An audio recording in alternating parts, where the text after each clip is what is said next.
Okay, it's time to get these tomatoes in the garden. So we're going to put a Roma in. The first thing we're going to do is we're going to examine our tomato. I use the double cup method to grow it. And as you can see, it has quite a few roots and is ready to go in the ground. So to prepare it, we're going to take the bottom couple of stems off, the little leaves, and leave just the main stem.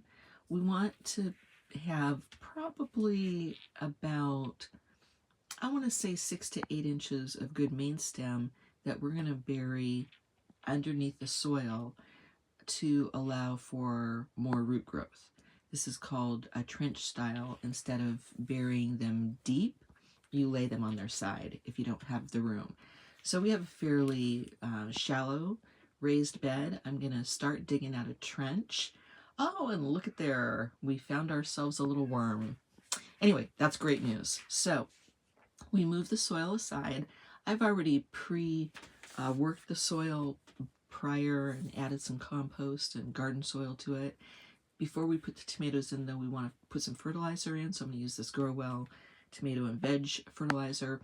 And then also there's a secret ingredient I learned from the Millennial Gardener here in Wilmington, and that's bone meal. That's going to allow the tomato to have more calcium, which will grow better fruits and brighter leaves, and overall just it'll be a healthier tomato plant. So we work that in the soil, and then I like to leave about a sort of an angle in the dirt so I can lay the root ball down and have it face up, probably like at a, I want to say 25-degree angle. So to do that, we need to remove the tomato plant. We're going to turn it upside down, holding our hand over the top of it, and then just sort of work it out of the cup gently. Once you get it out of the cup, then you lay it down into the trench. And like I said, you do this gently. The tomato plant wants to stand straight up, but once you get the soil over it, it will eventually right itself when it finds the sun.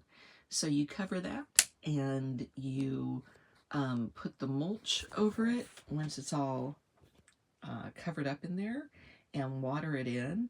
And don't forget to mark which tomato plants you're putting in. If you're putting in quite a few, you could forget. So I marked it with its name, Roma, and we finished planting about 12. How many plants do you plan on planting? Let me know in the comments below. Good luck.